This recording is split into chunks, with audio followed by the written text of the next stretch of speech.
Okay. No. Okay.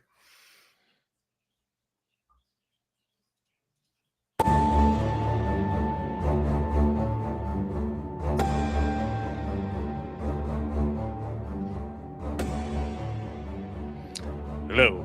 Welcome to this week's episode of Inside the GM Studio, a podcast all about the tabletop RPG hobby, mostly centered for the game masters. But the players, come on in. We'd like to talk to you too. You got good ideas. Send them to us. Let us talk about them. I'm your host, Matt. I am David. That's 2 weeks in a row, Dave. Did you see that flawless intro? Flawless intro. I even put in a little bit of a opening the beer. Well, it's the opening. You know, opening of the show. So you're opening. It's like it's a duality, man. God, you're fucking clever. You're so clever. Try. All right. I want to start this week just because I'm really excited. This is some of the most work I've put into a campaign in a while. My Weird West Ghost Mountain campaign that we're doing on Mondays. So last week we started. This is all an ICRPG. It's just 3 players. And they all have so in Ghost Mountain, you play human is what you are. Okay. But things can happen that you become these other entities. Like there's one that's a wraith, so you're very you're very wraithy. The next one is called a muertos, so you're a skeleton person. Sure. And then the other one is called an infernal, which means that you played poker with the devil, lost your soul, and then escaped. So it's been kind of cool because they're like the outside, and 90% of everyone else, sure, you will see another muertos, a wraith around. Infernals are a little bit more rare, but the other ones you'll see in towns at the saloon and whatnot. But it's kind of cool because still other humans see these things and they're still just kind of like, ugh, the dead still walk around with us, and that's kind of weird. But the last one we had to start it off, I started with a ghost town that only shows up once every 8 years. It just kind of pops up, of course. And there was a horrible tragedy that they have now found the mystery of at the end. How this all happened while fighting your normal in the ghost town, unrested spirits that are still angry about how they died. But down below the town is the reason that it transfers around every 8 years. There's a tomb underneath of it. And this is just like how I was talking before about this campaign, that there is a lot of dungeon delving still, even though it's a Weird West style thing. Down below, there is a tomb that is kind of like a Native American shaman style burial ground, except that the shamans that these guys, they're going to find out were not actually shamans of nature, your normal Native American shamans. They were more of a cult to an alien being, very Call of Cthulhu-esque sort of thing. And down below, the farther they get down, I have it that there's like this stone that is pretty much powered by madness. And that's why as soon as it dries up, it disappears for a little while and then comes back. Or when it gets full, it disappears. And as soon as it is done feeding off of it, it reappears somewhere around the world and draws people in to gain madness pretty much. So as I have it going down, I've now created it. I have this awesome program called Dungeon Draft to draw up the maps. And there's a mod for Foundry that you can import these maps after you get done designing them, and it automatically puts in the walls and everything for dynamic lighting. Mwah, chef's kiss. Fucking beautiful. But as they keep going down, for each floor that they're going to be going down, I'm going to roll a timer. And at the end of this timer, I'm going to ask each one of them, depending on the floor, what is your deepest fear, or what is it that sets you, just kind of sets you off. I don't want to say violently, but your anger hits a point where you just kind of explode. Right. So I have it so that there's a D6 timer for each floor, and every round it ticks down after I roll it. It could be a 6, could be a 1, but it just ticks down, and then their biggest fear or whatever trips them off their anger is going to manifest, and they have to deal with this here. And I've been having a lot of fun actually just building a dungeon again. I haven't really just like sat down and made a dungeon in a long time. Yeah. So that's what I wanted to first bring up because I wanted to gloat about.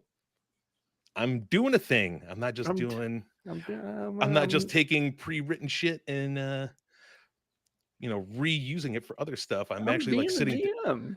yeah, I'm actually sitting down and creating from the ground up, and I haven't actually made a dungeon myself since 4th edition, Yeah, which was what, 10, 11, 12 years ago, 10 years ago, 11 years somewhere ago, something like at that. least 10. Yeah. Uh, but yesterday we also had our D&D game, which this was the week that poor Mike, who is playing the barbarian in our group, and Mike isn't really a role player, but he likes to play his characters, and he sets him to like a one goal. And this one, he just made him, this dude is a dragonborn. He smashes. This is what he does. He looks mean, he intimidates people, and he smashes shit. Yeah. He falls unconscious at the beginning of the big battle. Yep. It's like we're gonna get into some stuff that's not role playing heavy. Mike will have a chance to shine, and he was unconscious for most of the session. Um, yeah, I fucking felt bad about that. I don't know why he didn't spend a fate point to spend a hit die. I don't know. I got one fate point left. Yeah. I've just been kind of spending them, at least, since we started. What is that? So that's one every other session so far, pretty much. Yeah. But other than poor Mike missing out on all the stuff that you put in for him, traps. I don't think I've seen you use that many traps in a while, for especially something so small. Like that area isn't big, and that's the Lost Mine of Fandelver, the Goblin Cave, right? It's Cragmaw hideout. Yeah.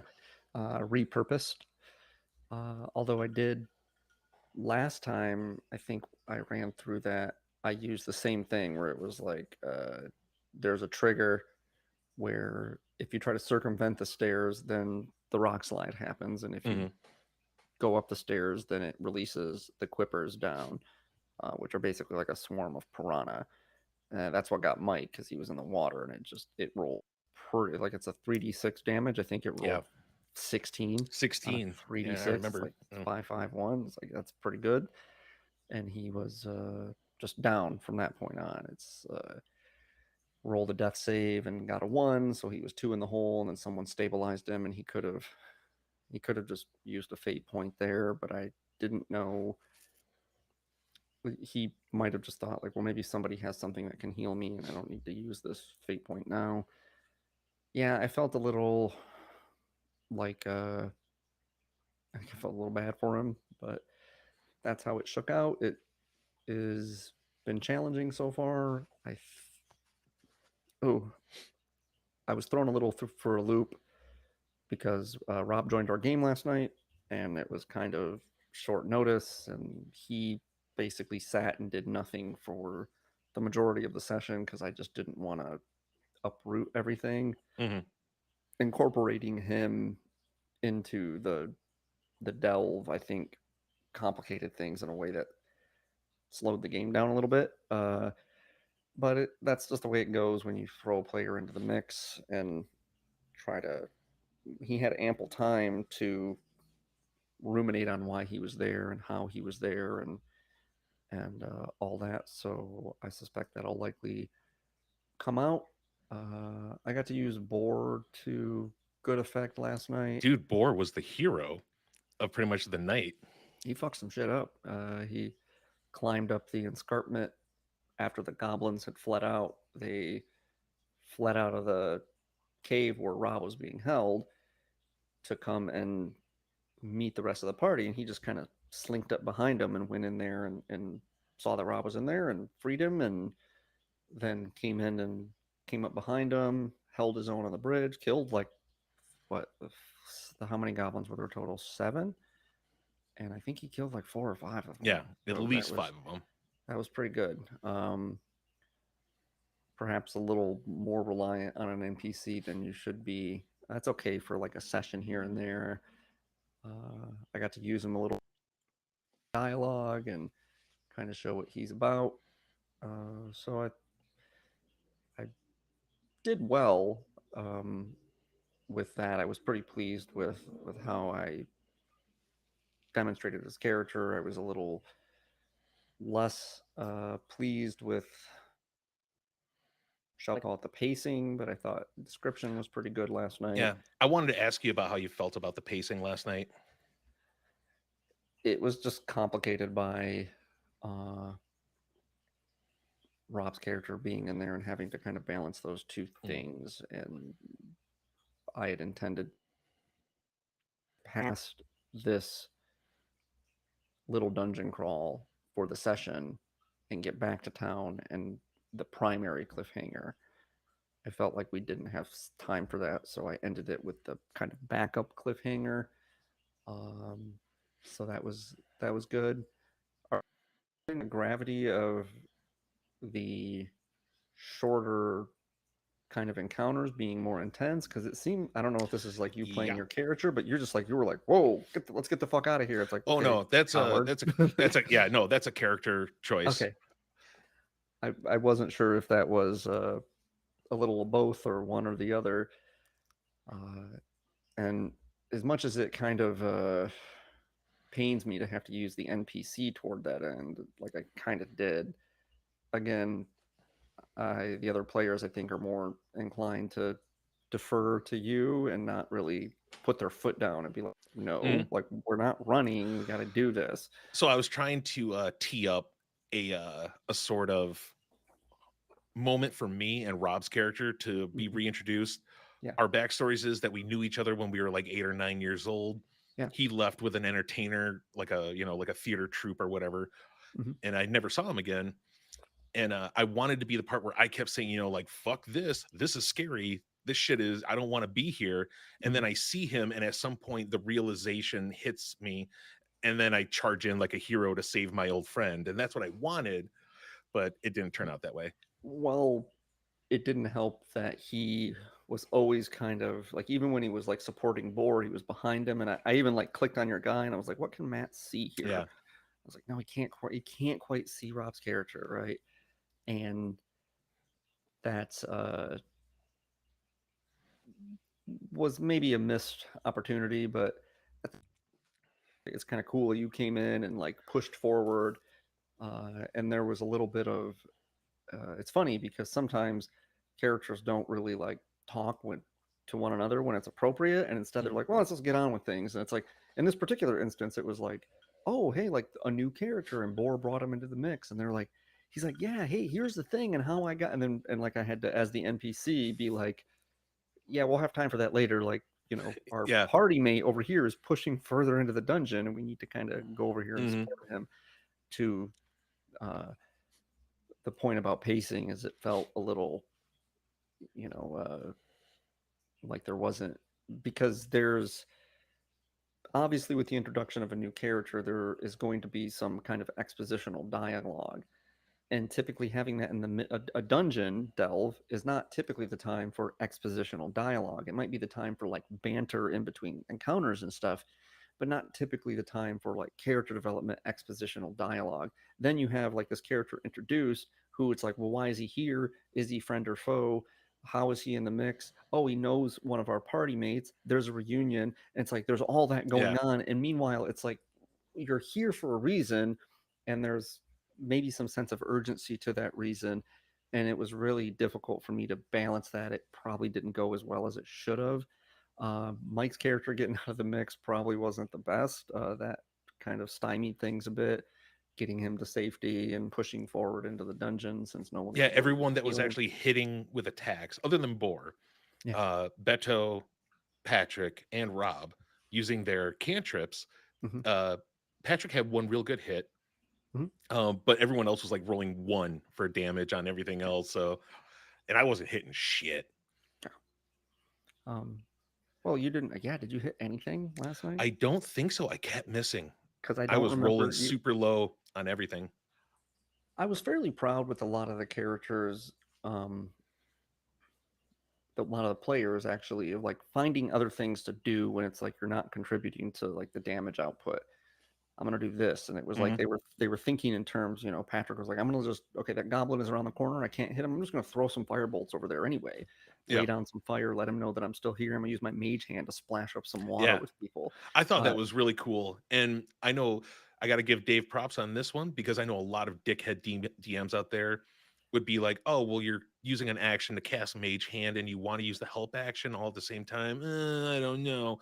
No, it was very cool. Dave said, "Yeah, totally. That And we can work that as it out." turned out, Mike already got advantage because Hmm. the creature ended up being prone, so it didn't really hamper the game any. And again, I'm trying to be a little more flexible with those things, but precisely as you've noticed, it's like, okay, I'm flexible, which means I'm going easier on you. But it's like if you look at the challenge of these encounters, it's like I'm not going easy on you. Like you're getting fucking hit with shit. To the point where normally the goblins in the cave where Boar was, okay, there's now six players in the party. Five goblins versus six PCs are not likely to send you being like, whoa, we got to like think of some tactics and like lure them down here and all this. It's like, no, generally speaking, that's a kind of scenario where the PCs would like, fuck it, there are a bunch of goblins, just storm in here and kick the shit out of them. Right. Doesn't require a lot of, but you've already been beaten up a little bit by the fire snake, and so um, that made you a little more cautious, the rest of the party in particular. And that's kind of why I liked that Boar was shined a little bit, because he kind of showed, hey, he took a risk, he had some bravado, he freed this other guy, he's up there on the fucking thing. It was just like him and Rob, like, basically killed all these goblins, like, by themselves. It was just him and like Rob's character aiding him, and it's like he stood against all of them. And it's like, and meanwhile the other four PCs are like kind of cowering over in the corner. It's like, well, try to be a little more heroic and courageous. But overall, I give the session kind of like probably like a C.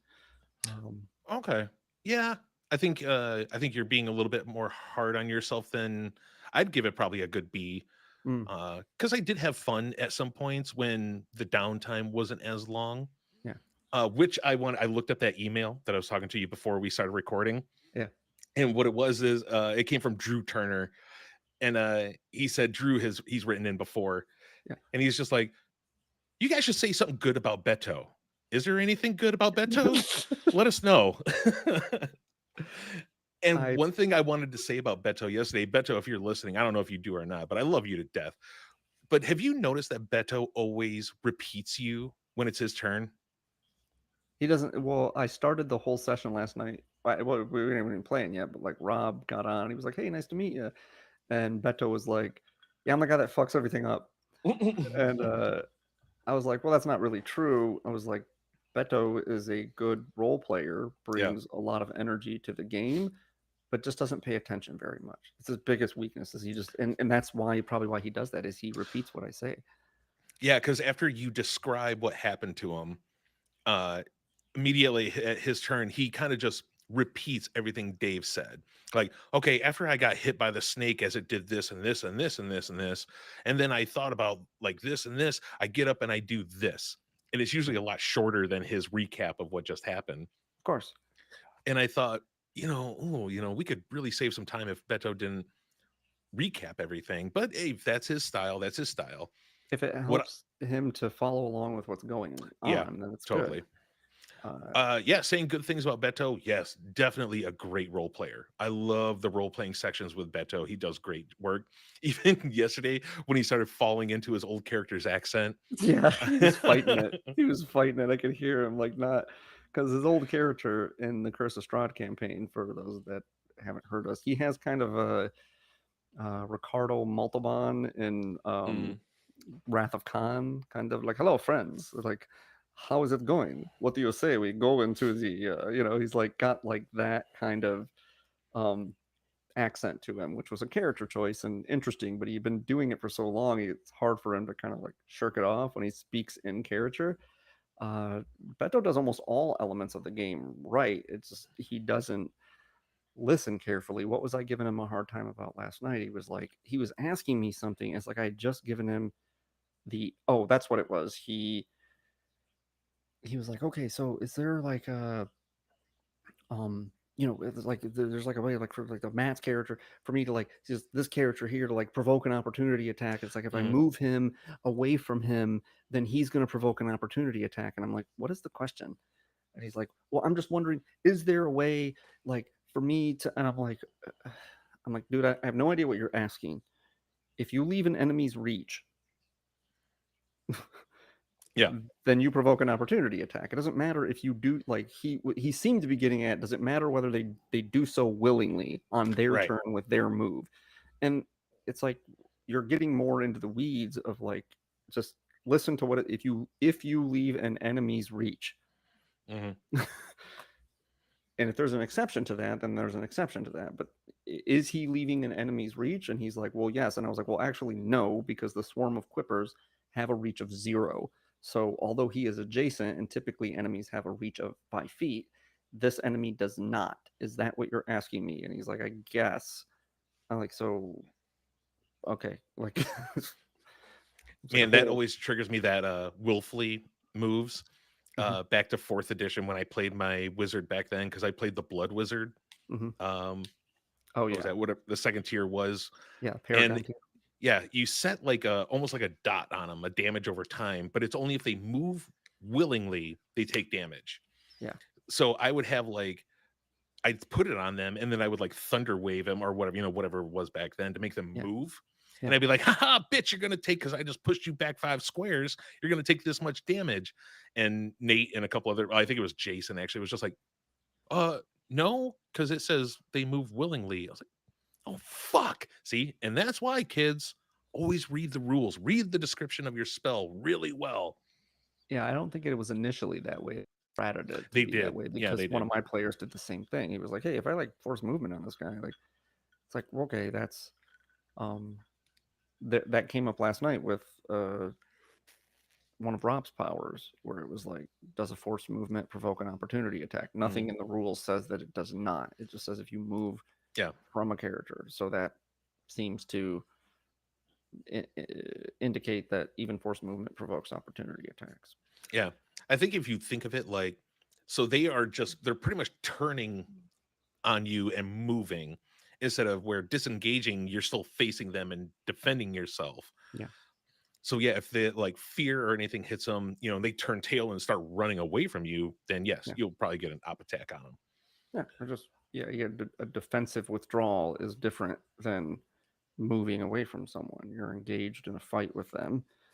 And if you defensively withdraw, yeah, it takes your whole action because you have to, in some way, assume a defensive posture, presumably parrying blows and kind of like angling your body in a way until you can get away from them safely to move. Hmm. So all of that requires about as much energy as launching an attack. So that's why the disengage action is an action. And Yeah. um, there are exceptions to that. The rogue can disengage as a bonus action. Goblins can disengage as a bonus Hmm. action. So Very nimble little things. right. So, but yeah, I don't know. It felt like it went okay, but I think it's going to. Um, I I feel like it was the weakest session so far, and probably will continue to be the weakest session of this adventure. Yeah, I agree. I agree with you. Just because all the sessions beforehand were so fucking good, and I don't think I've given you enough kudos on how good they Hmm. were. I think we just hit a snag this one. Nobody was rolling very well, and it was more of a, like you said, is more of a combat centric, and also we had a new player that we were trying to get to quickly, and it just didn't work out. Incorporating a new player is not a combat centric thing. That's part of the problem. That's why it Right, threw right, a right. wrench in, because incorporating a new player typically requires some expositional role playing and Hmm. some getting to know the character and whatever. So that can be handled during a travel sequence. It can certainly be handled in like a town or a downtime sequence or something like that. But like in the throes of like what is supposed to be like a short dungeon crawl where you come in and it's kind of like a heist, you're getting in and getting out, that is not the ideal scenario to incorporate a new character, but it was the scenario that we had. And I'm of the opinion that it usually is better to incorporate a new player as early as possible rather than waiting until the party is at the second or third level or whatever. They've already established some sort of camaraderie or whatever. So it felt a little clunky and shoehorned, and I'm sure Rob was a little bored, but I kind of Yeah. prefaced the thing with saying, I was like, you're going to just kind of sit here for a while until we incorporate you into the game. Oh, you did good about it. I was gonna go into a rant about how much I'm hating my Marvel game right now. I'm hating. I didn't come through in in the message. I don't know if I hate it just because I love the people that I play with. Sure.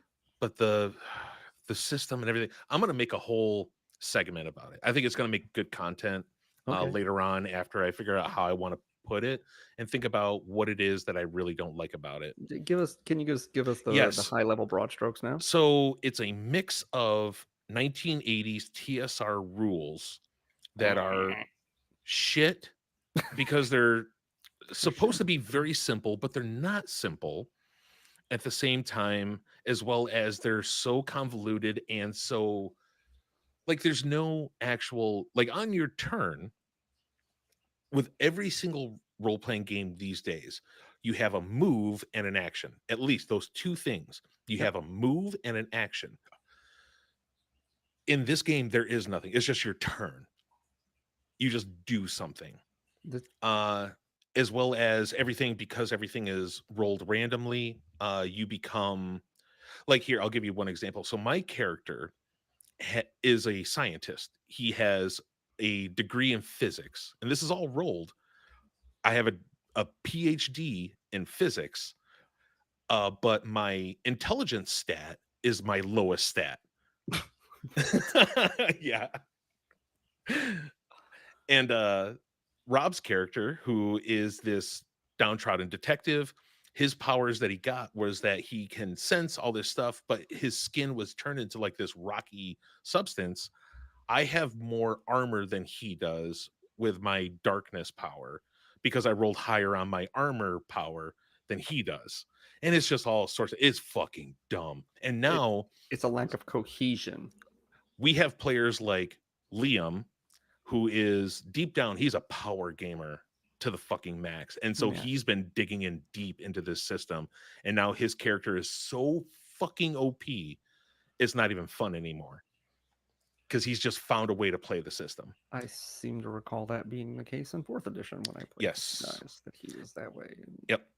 And And this is a mix with a game master that still thinks like he's playing in the 80s, and it does not mix. It's really bad. it's Uh, it sounds like a lack of cohesion in what the rules are trying to achieve and a lack of clarity of how they go about achieving what their intent yes. is. And the intent and the methods are not in line, which creates just bedlam. It just creates almost total randomness where you just go, okay, I don't know how to do anything here. I don't know what to do or Yeah. how to do it, whatever. It doesn't seem to jive with my character concept. Like, how can you be dumb and be a physicist? There's no Mhm. people that is true of. Yeah.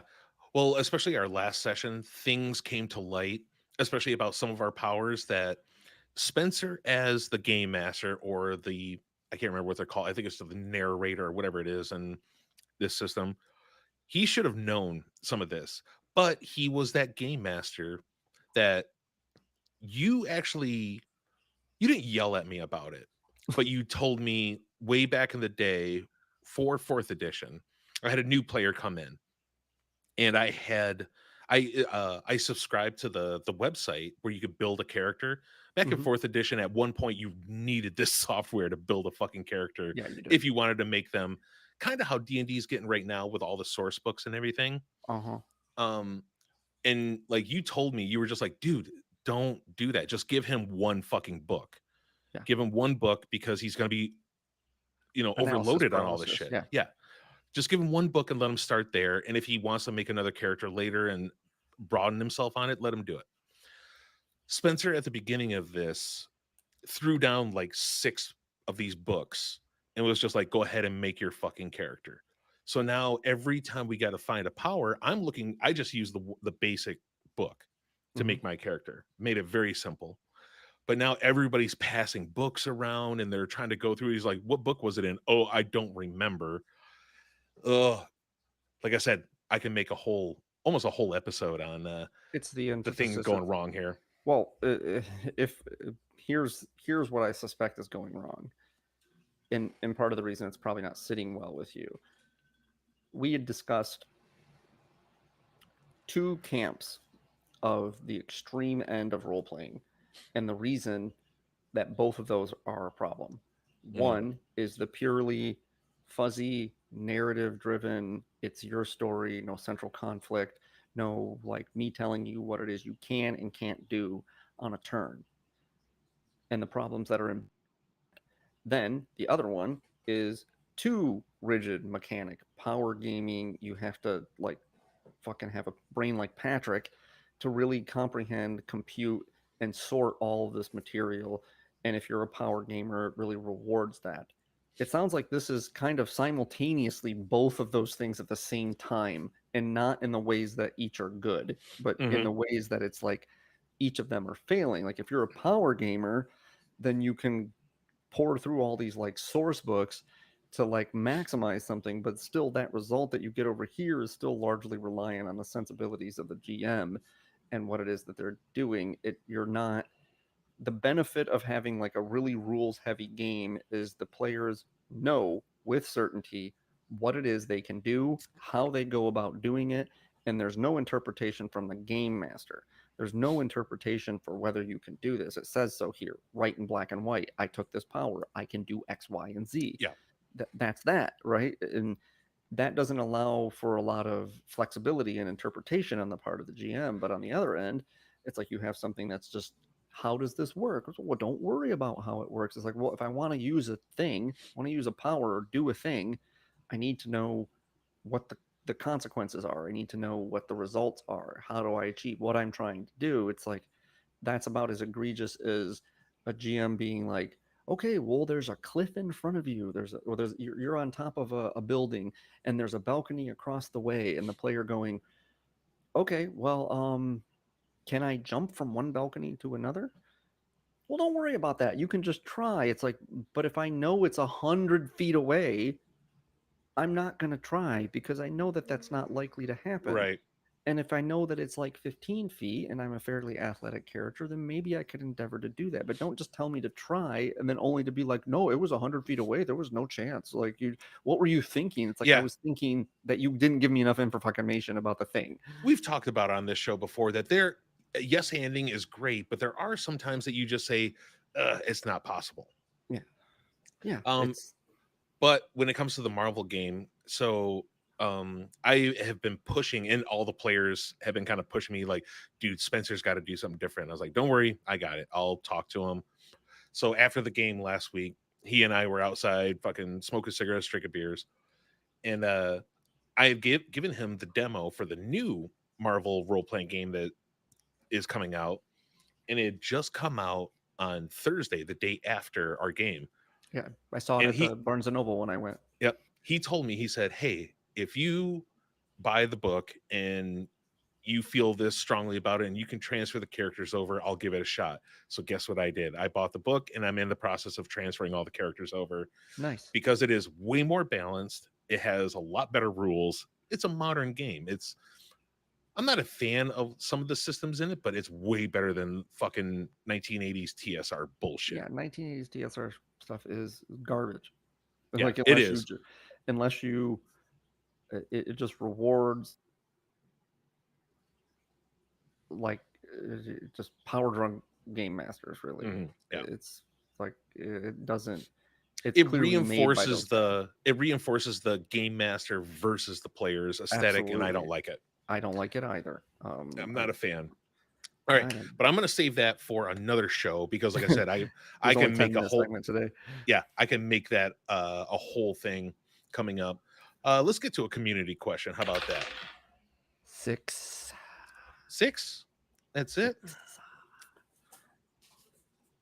All right, so this one comes from Jesus Wizard. Jesus Lizard. Jesus Wizard. Jesus Wizard. How do you describe damage? For a more particular description, I mean, how do you describe the quantity of damage in respect to its practical effects in your world? Let's say you have a club that deals 5 points of bludgeoning damage. The DM's guide describes a setback trap for levels 1 to 4 as 1d10 points of damage. 5 is smack in the middle of it, so it's perfect. If 5 points of damage is a setback for a low-level adventurer, then I'd consider it a fairly hefty swing. It's enough to knock out a commoner or potentially kill a child in one blow.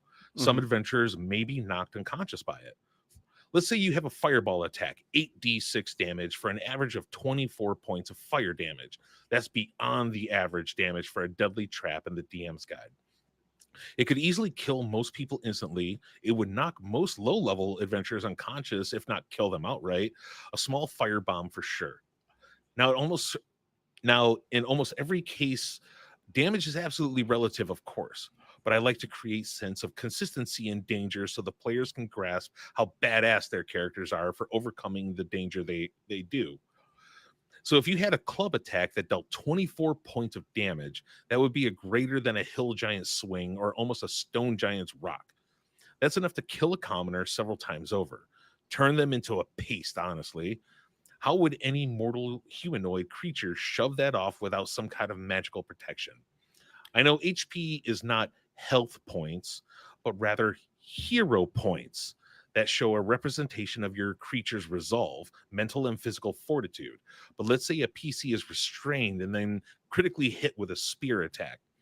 How or why would that not be an instant kill, completely immobile due to their restraints, and someone trained and proficient with a weapon stabs them through the face? It doesn't matter what the HP is, that is death. But I'm not familiar with any official rules for dealing with mortality like this. DMs, what do you think? Wow, what a great I know, fucking right? question. Isn't this a fucking great question? It's a great question, and it really teases out what exactly um he's thought through all the different elements, because initially Mhm. you'll be like, okay, damage is relative, Yep. and but the damage that a sword deals is not. This is the reason that adept fighters get more attacks as they level. And so you have a 1d8 weapon, like you're never going to be able to cause as much as a spell. So if you have, Mhm. 2 or 3 attacks in a turn, then you can have the damage output as a spell over the course of 3 attacks. But then he takes it to another level. Like, what about an incapacitated character that's got Yeah. 100 hit points and you stab them? And it's like you really have to stab them like 40 times. It really, the short answer is that Dungeons and Dragons errs on the side of simplicity to scale with level as far Yeah. as hit points go.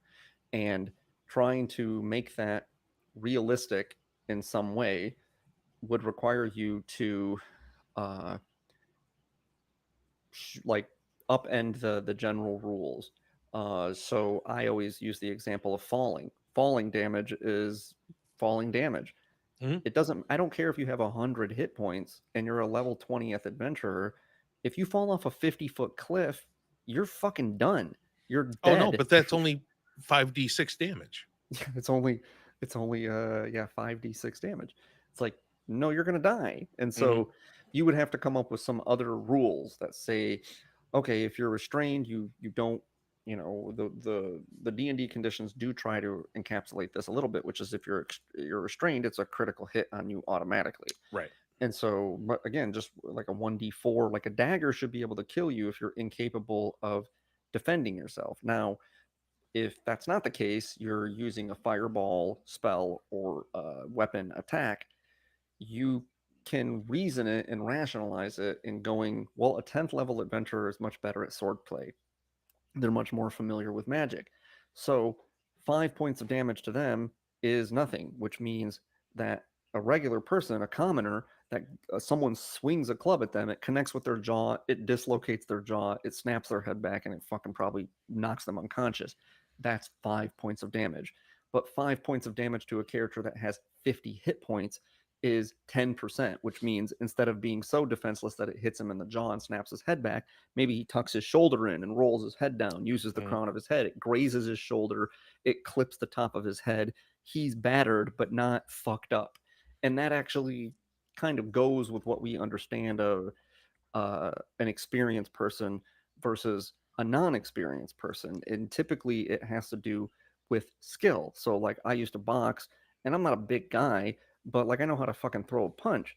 And if you get into fisticuffs with me, it doesn't really matter how much bigger you are than me and stronger you are than me if you don't know how to fight at all. I mean, that'll help you to a certain degree. You can take more verticality, but a well placed punch square in your fucking jaw by somebody that knows how to throw a punch. I'm 5'7" and 147 pounds. And I can and have knocked people significantly bigger than me on Yeah. their ass simply because I know how to throw a punch. And they don't. And so that is, What was that? I don't mean to. but I just saw this interview with Mike Tyson not too long ago, and yeah, I enjoy boxing as well. And they're talking about this new kid in MMA.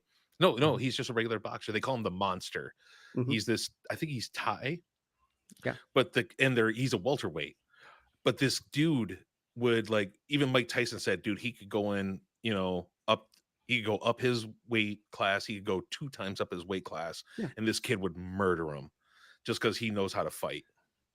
Yeah. It's like that's kind of what an experienced adventurer is. But those HP, which stands for hit points, by the way, not hero points. But Well, that's what he said. They're supposed to be, well, yeah, hit points, health points, or hero points. they're not an encapsulation of how much verticality you can take, Right. and you just have to accept that that is an imperfect system in the sake of otherwise you'd have to design a system that is entirely based on a character's skill, and they should have the same amount of health as anyone else because in all reality they do. And when you start getting into something like falling or like fire for instance, why on earth would how experienced of a swordsman you are have anything to do with how much fire damages you? Yeah. That would have to do with just how big and burly and like how much constitution you have. But fire is the great fucking equalizer, right? It's the reason that every living creature is afraid of it because it Hmm. hurts you regardless of how competent you are, Yeah. unless you're competent at avoiding it. So a fireball spell causing a lot of damage um, that would kill a commoner and not kill an adventurer, you have to rationalize it in some way that like the adventurers are better about like not getting the brunt of the blow or getting out of the way just in time. I usually like to think of hit points as a measure of uh, a measure of your fortitude and your Hmm. energy, right? So just because a a sword stab or a blast or something hits you means that really what you're doing is you're exhausting a reservoir of energy you have to avoid that. So it might take a lot more energy for you to avoid a stone giant hitting you with a club. And you can avoid that, but at great cost to you. It exhausts you to the point where once you're down to low hit points, then any blow that connects with you is going to fuck you up because you're just beaten down. Hmm. Um, but there's really no good way to do it without just saying, okay, if you're restrained and you're incapable of defending yourself, falling damage, fire damage, these things just have different mechanics for them. They used to have a system shock mechanic, which they kind of in D&D tried to have with the killed outright, but they used to just have a system shock, which is like if you take X amount of damage aggregately in one from one source, you just roll like a Constitution system Yeah. shocks, I and if was you going to fail, you bring die. that up because in third edition, because critical hits were so hard to do, because here, kids, let me learn you about how this used to be. Back in first and second edition, if you rolled a natural 20, you just rolled and then doubled your damage. Correct. In third edition, if you rolled a natural 20, you did max damage, but then you rolled again to confirm a critical hit. So Yeah. if you hit again with the 20, then you did double damage. But if you didn't hit again, then it's just max damage. In fourth edition, it was you actually had an amount that you did, because if you hit a critical, it would say on a critical do this much damage. Yeah, it's a multiplier. Yeah, it was Times a two, times multiplier. three, or times four. Right. And then in fifth edition, it's you roll your damage dice again. Yeah. But in third edition, and I think it was in fourth edition too, they had coup de grace Yeah. rules. Yeah. In third edition, they said like if they were sleeping and you hit them, Just instant then death. it's just pretty much, yeah, you would roll, and if it was enough for a critical hit, then it was just dead. They were just dead. Same thing in fourth edition. If you hit them and you did enough to do a critical hit, which was, a certain amount, they were dead. In fifth edition, I don't think they have a coup de grace rule. Well, if you're incapacitated, any hit against you, any swing against you automatically hits, and any hit is a critical hit. And so, but still, that doesn't seem to But yeah, they don't encapsulate. have an actual coup de grace rule. No, but there seems to encapsulate or kind of ignore the fatality of the fact that if you're restrained, first of all, you get no benefit from dexterity, you get no Right. benefit from your You have no armor. defense. Yeah. Why would you even have to roll an attack roll against True. somebody that was asleep? What are I your know. Why can't chances I of just go up and slit their throat? You know, Yeah, you can and you should. And in my campaign, like any campaign that I'm running, that's probably the way it goes.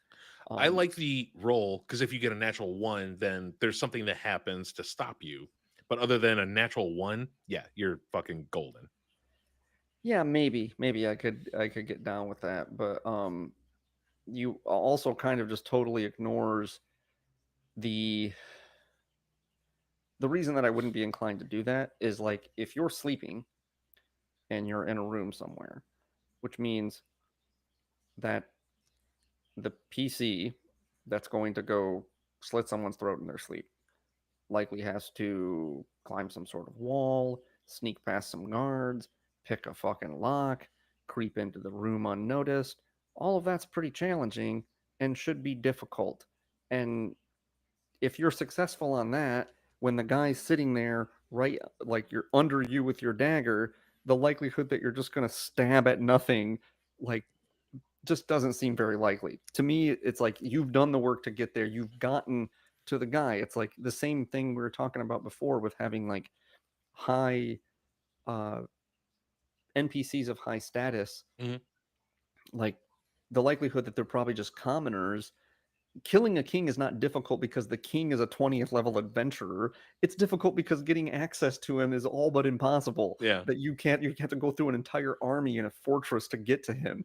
It's not because he's so difficult to kill. I mean, maybe some of them are retired adventurers and formidable, but you'd have to acknowledge that that's probably a rarity. Most NPCs in the world aren't adventurers, and they're not formidable in their own right, which is precisely why they often employ the PCs to go do the fucking dirty work, killing shit. Mhm. So, but anyway, great question, but there's really no good answer to it other There, than just yeah. Other than you can't take real life bullshit and put it into a game with mechanics and rules that, sure, it does. Like, yeah, if I fall in lava and I only take this much damage and as I'm swimming out, fuck yeah, you. it's the real answer is just if those scenarios come up, do what makes sense. Yeah.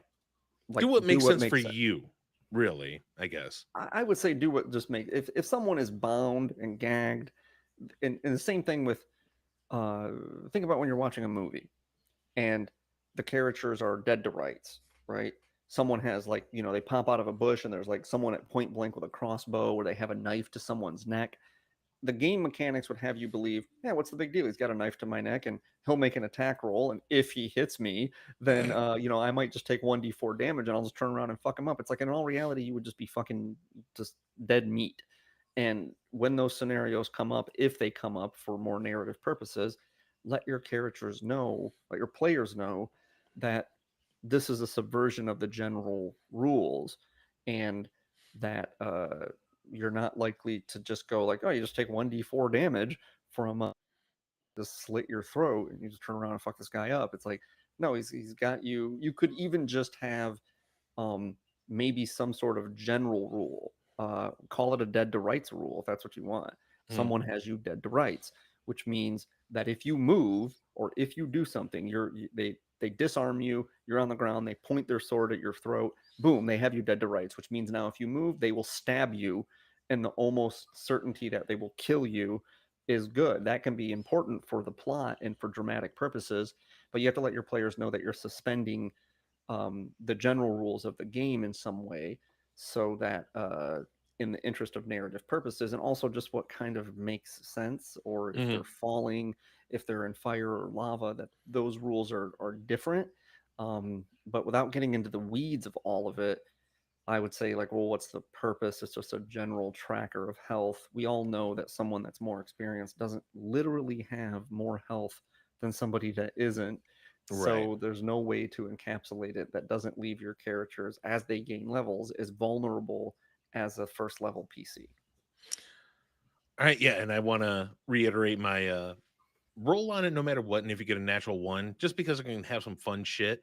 Like if they roll and they get a natural one, perhaps the person farts and they're just like, oh, God, and they miss, just brings a little levity. Or perhaps they do just, stir in their sleep and their eyes open for a moment. And you have this little thing at the moment that they just like, oh, sorry, I didn't mean, and they go back to sleep.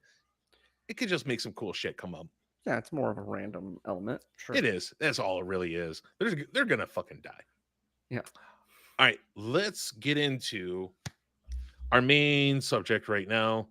I don't even know if I still have a. No, that we don't want to do that. Why am I Ah, oh my doing God, what are that? you doing? What Okay. is that? I don't Stop know. that! I don't even know You're the why I hit worst. that. You're the worst. Okay, Okay. Okay. but so I know what the fuck. Uh, Upper tier play, something that Dave has never done, Mm-hmm. and that I've done probably like 2 times, really.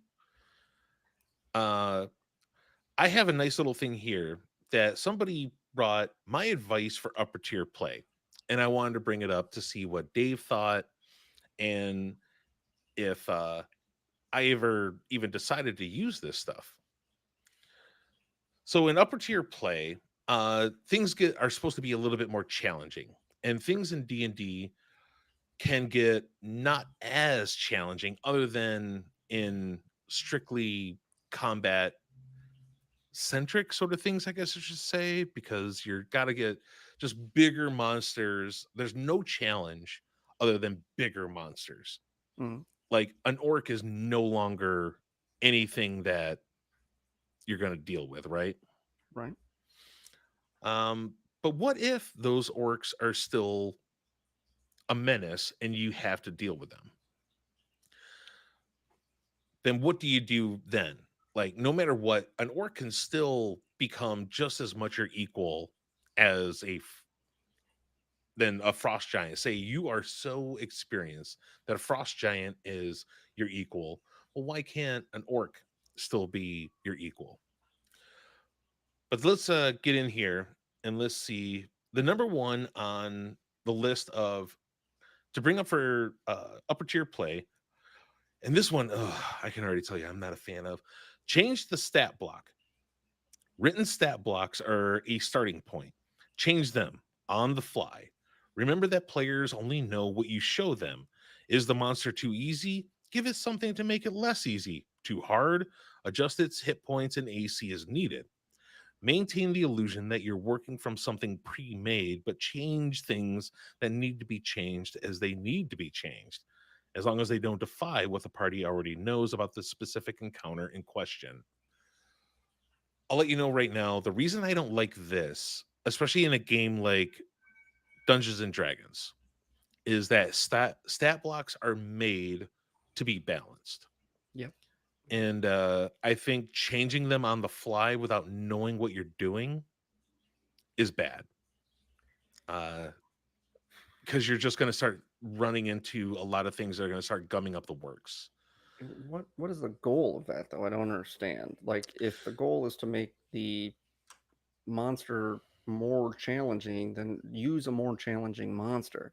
And if the goal is to make the monster easier, then use a less challenging monster. Generally speaking, if you have your dead set on having some monsters that are typically lower level be a threat to the PCs, then quantity is usually the way to go. Like, yeah, orcs are, if anything, in low levels, the fact that you encounter 3 or 4 or 5 or 6 or 10 orcs is not super realistic because they breed in giant colonies of thousands of orcs, armies of orcs. So you kind of have to have a reason why there's only 5 or 6 of them here to challenge the PCs because in all reality, they typically are in hordes. That would be a way to do it, or make some special case. Generally speaking, there is different levels of the same monster that are like humanoids. Like there's orcs, but then there's like orc chieftains Hmm. and orogs, and they can be more deadly. And especially if you're if it's toward the plot purposes, again to the point about the king is not powerful because he is powerful. He is powerful because he has clout and he has wealth and he controls lands. Yeah. If you want to make an enemy that's not actually all that formidable, be a threat to the PCs, have them be a threat in that way. I'm with you. Don't tinker with the stat blocks, especially because it undermines any consistency and transparency that you might have with the PCs, which erodes their trust in you. Oh, here we go. Here's a better sound drop for it now. Fuck it or feel it. Because we're going to be going off this shit. Are we going to fuck it or feel it? This first one, yeah, fuck that shit. Fuck it Uh, hard. because D&D is such a numbers game, once you start fucking with a stat block on the fly, bad idea. Bad idea. And like Dave said, orcs are made to be in tribes. And Yeah. there are different orcs that are made to be solo creatures. Stick with that shit. All right, number 2, consequences matter. Player choices have consequences. Only call for rolls when there is a chance of failure, and the failure results in a setback for the party rather than just a lack of forward momentum. Bad rolls have bad results, good rolls have good results. There is no happy medium. Mm. Again, it doesn't feel right just hearing that. I don't like the sound of it. Well, if it's saying that when you get to upper tiers, if what it's teasing out is that you're so skilled at something that you should be able to either do it or fail completely at it. There Mhm. is some non-zero chance that you fail, right? So that would kind of make sense if you're saying this is a 17th level adventurer, and this 17th level adventurer has a maxed out dexterity of a +5 and is Mhm. also proficient in acrobatics.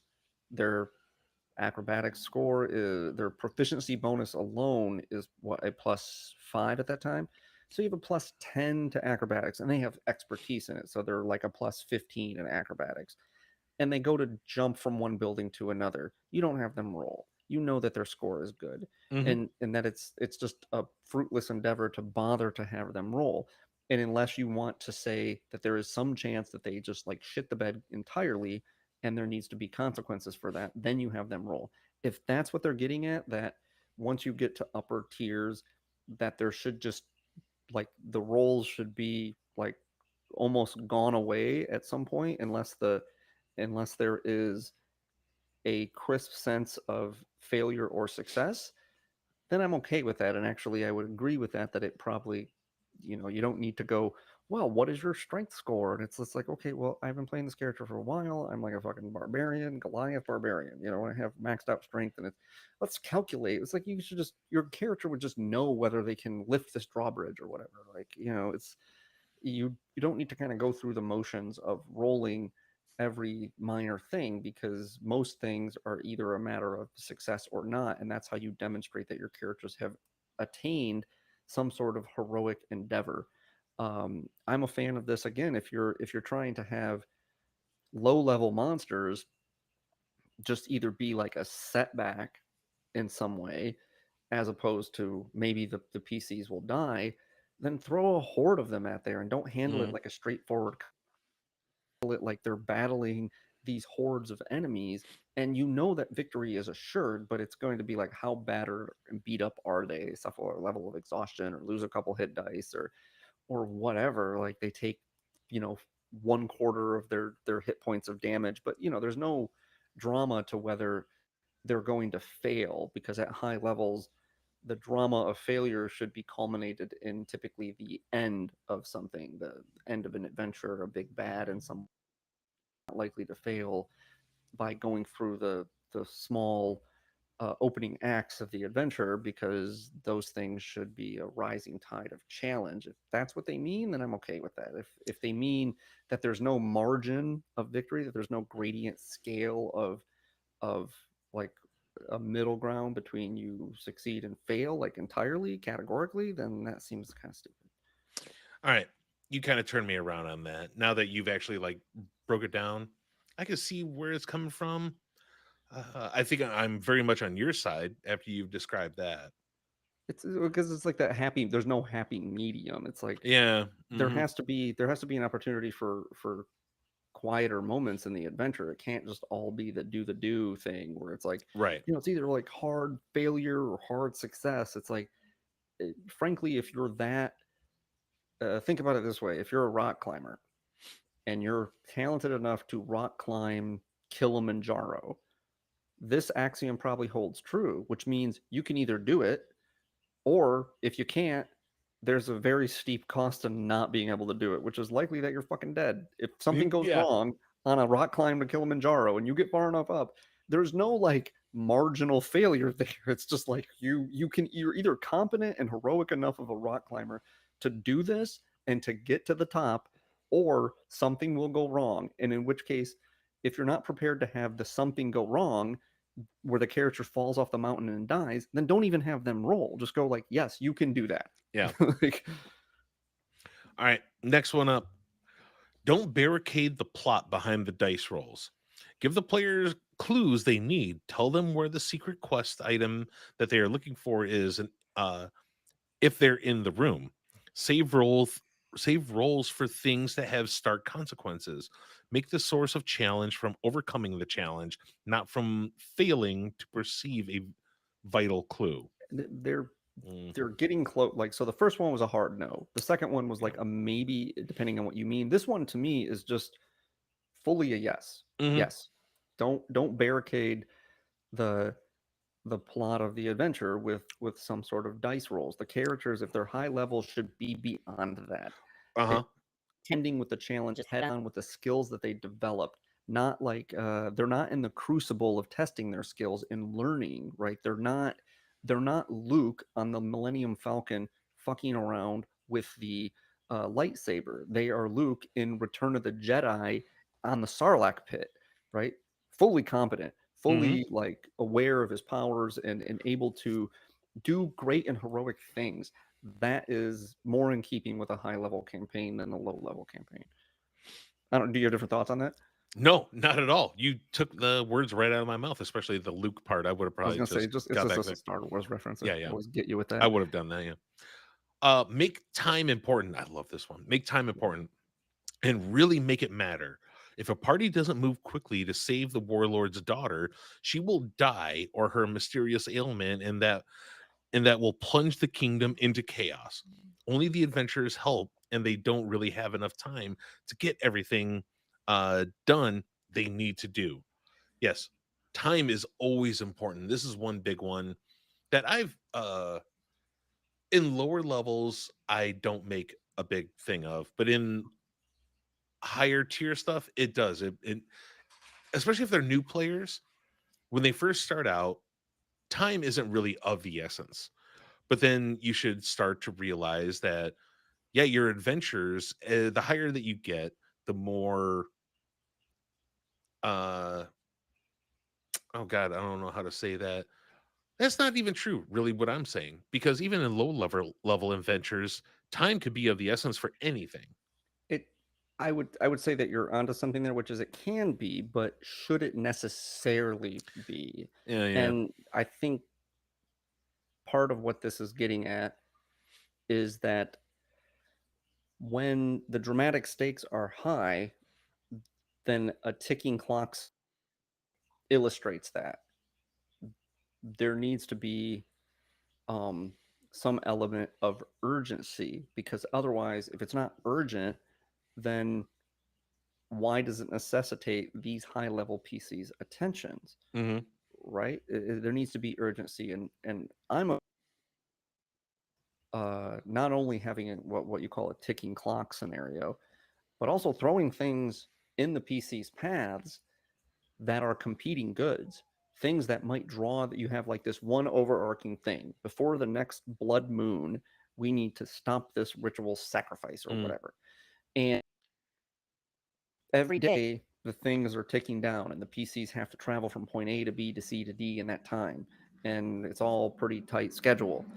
And then you throw something in their path that is probably personal to one of the PCs, something having to do with their family, an old lover, and a bunch of innocence, and this will draw them from that timeline. But it is important and it tests their values in some way. And so you should have like a fairly tight, there should be a little bit of flexibility there, a little bit of like the PCs don't just have to ignore everything except this, Mhm. but throw more of those things. Go like, okay, here's the timeline for the PCs. We'll make it with 3 days to spare, right? If they just go and do directly this quest, they can and should based on travel times, and if they're not dawdling or fiddle fucking around, they should have 3 days to spare. This thing happens in 10 days, it'll only take them 7 days. And so they could go take some side quests that seem like worthwhile endeavors for 3 total days. They could do that. Then what you do is you put stuff in there that would take 5 total days. So now they have 5 days worth of stuff that are side things and only time for 3 of them. And Mhm. make them all, if you make them all equally valid, some one's daughter's been kidnapped, the local water, they're going to starve if they don't get like food before the next rainfall or something. And so that is the best way to do a ticking clock scenario, because it illustrates that the higher level you are, the more capable you are of dealing with things that have a benefit for everyone. And it also illustrates that the more important you are, the more people are likely going to come to you looking for your help.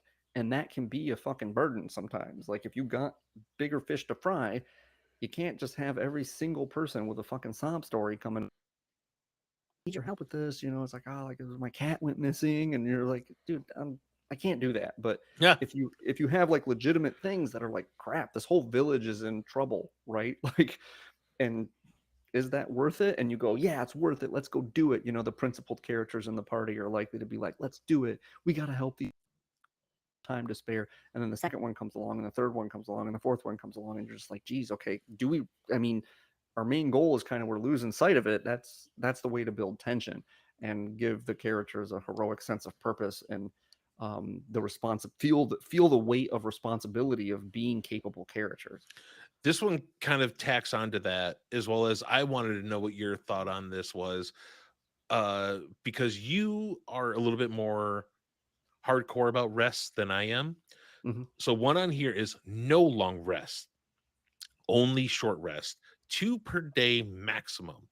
Long rest only when the party is on the rocks and reeling. I think it depends on Now remember, this your is just to make it campaign, challenging in upper tiers. but again, Because you have 15 hit dice or anywhere up to 18 to 20 hit dice.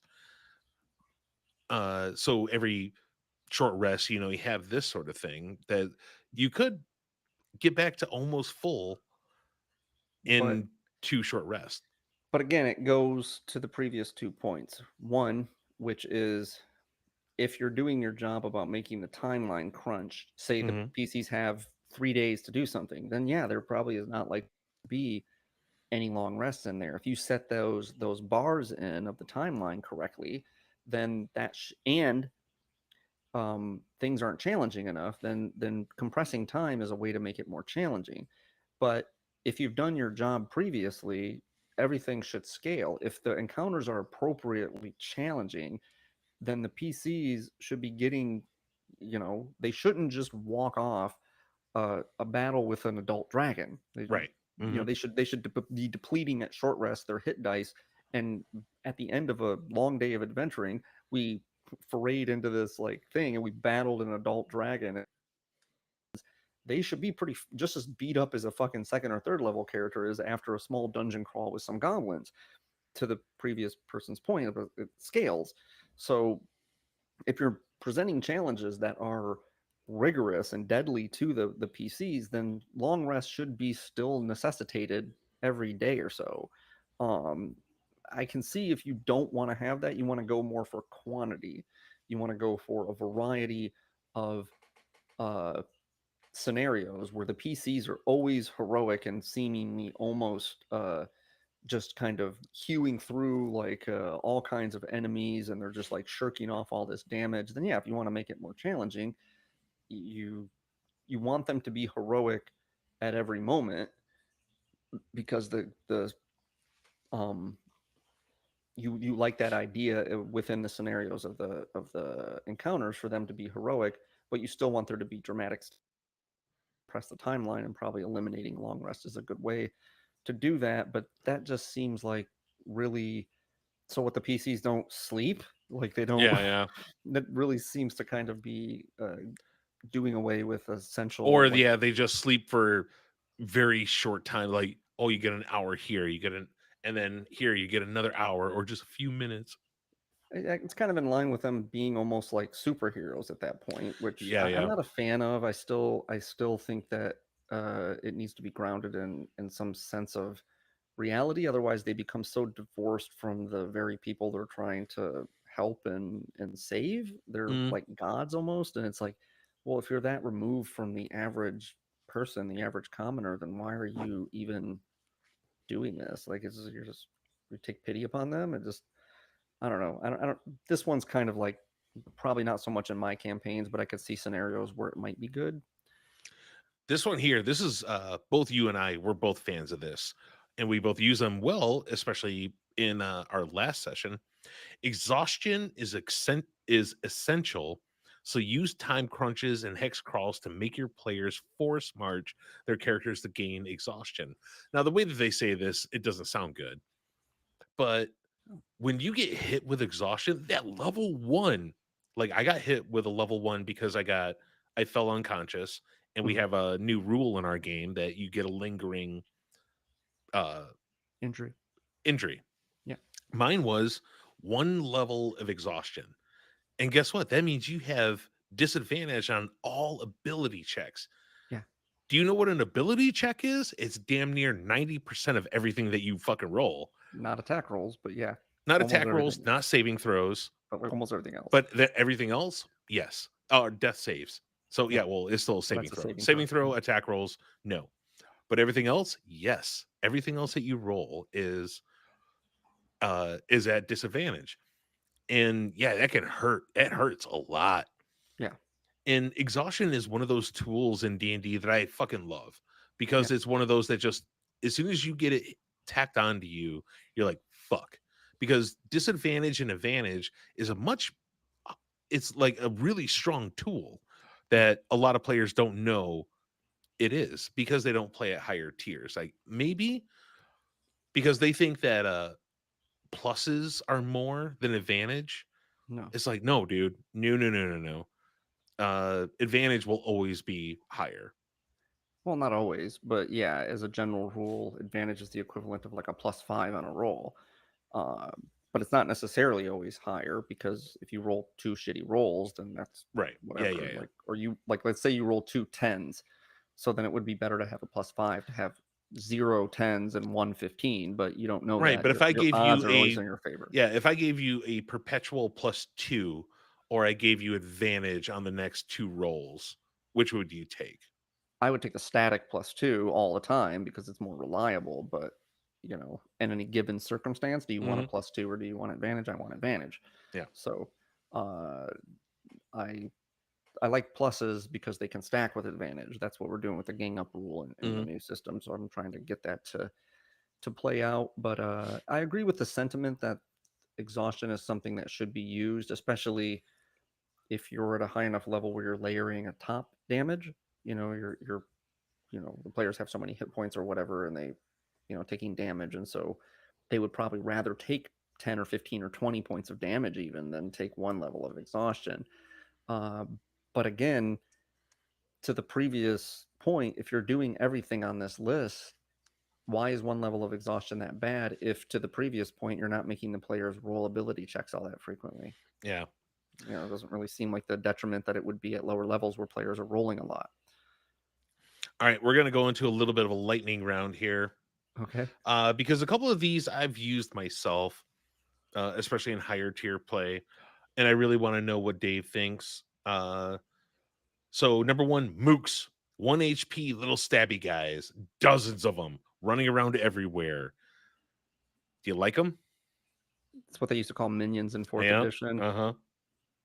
Probably not as necessary at higher levels because an orc with 12 or 13 hit points might as well have one hit point, right? It Right. doesn't really Yeah. make a Once you get difference. into the higher tier play, 12 points of damage, whatever. Yeah, you can throw orcs and goblins at the players and they might as well have, if they all causing like 17, 18, 20 points of damage with every hit, then they might as well be one hit points. But as a general rule, Yeah.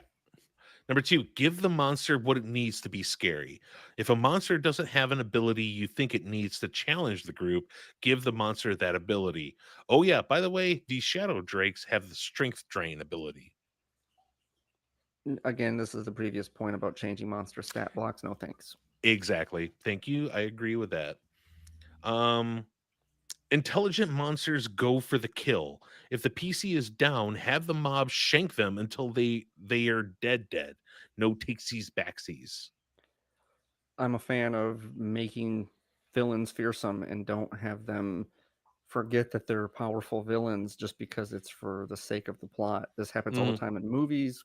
They, they set up some villain as being very formidable. Then when he confronts the PCs, he fucks around. He lingers in the doorway. He forgets some powers he has and doesn't. You can't pull punches like that.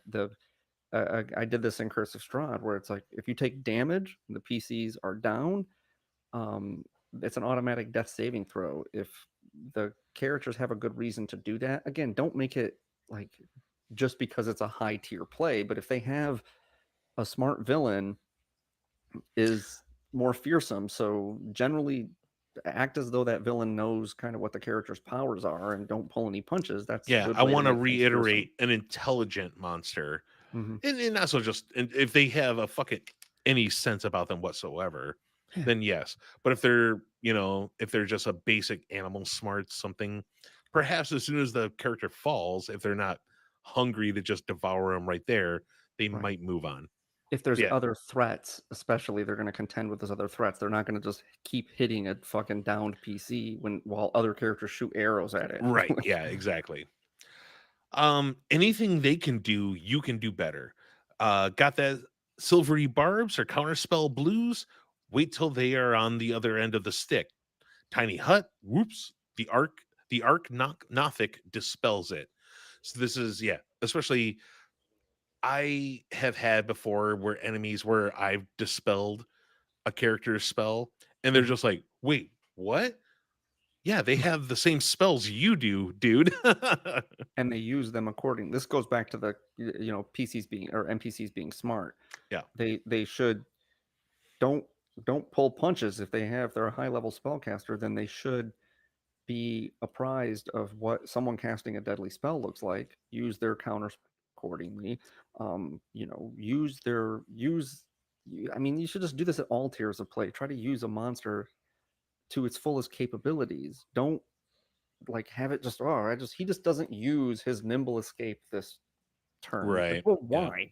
He's got Dimension Door. Why the hell wouldn't he just cast Dimension Door and get the fuck out of there? He's got 4 hit points left, and all of the Mm, PCs are still on their feet. You're trying to tell me the smart wizard spellcaster guy is arrogant and has enough hubris, so he has 4 hit points and a couple of spell slots left. All of the PCs are still on their feet. He's not going to abscond into the night. Like, it just makes no sense. Like, sure, but the rules that govern what a DM does don't govern what the PCs do. But when it comes to spells available, absolutely. Like the higher level you get, the more there's likely to be lots of spellcasters. They should be using their spells as thoughtfully as the PCs, if not more so. true. Sorry. And the last one, this is one that I have always thought about no matter what. And as a dungeon master running D&D, this is the one thing that you have to start thinking about, especially when it comes to uh being equal on each side, making things balanced. Anticipate action. If you give out magic items, know how it works and what the counter to it will be in advance.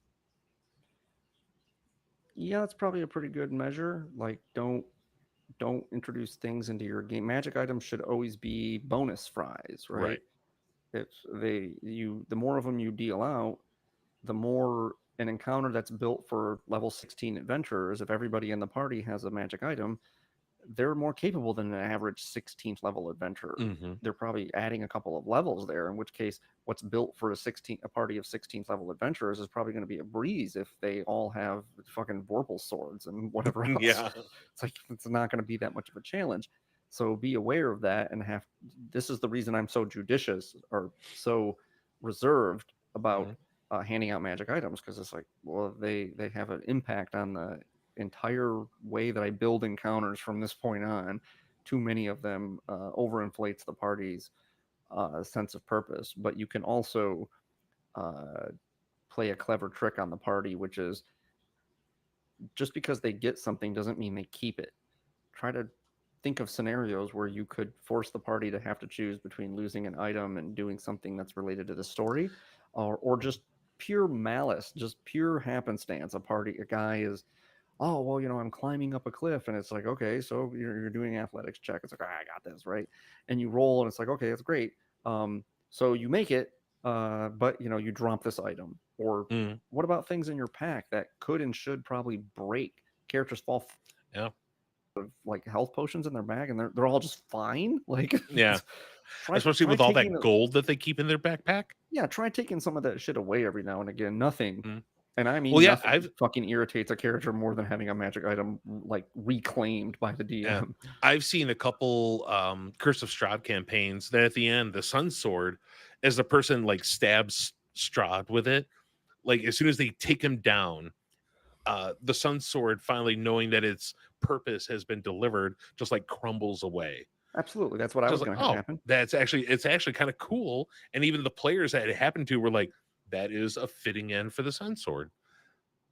It achieved its goal. Like, why do you Yeah. assume you get to take it beyond this?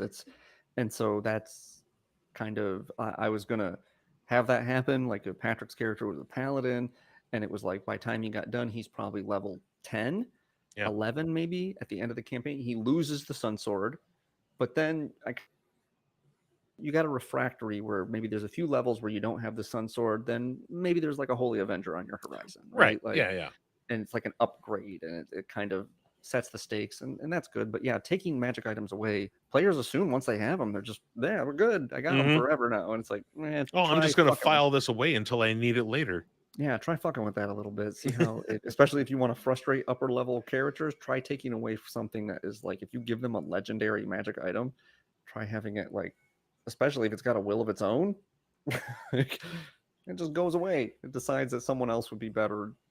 It would be better in someone else's hands.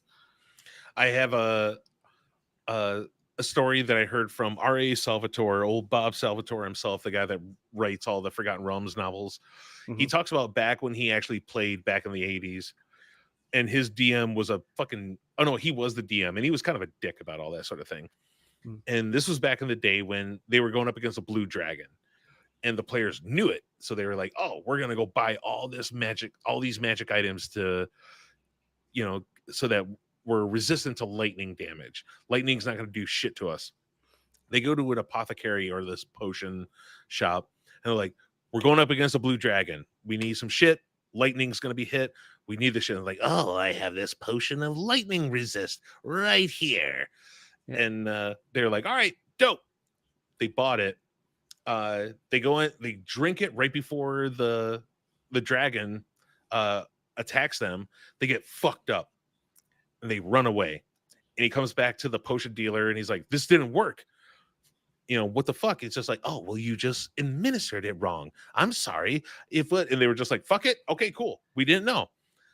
And they just thought, oh, we just dump it all over ourselves and it soaks in. Okay, cool. And so they go up against the dragon again. They douse themselves with the potion. They buy it again. And then the dragon hits them and it does double damage.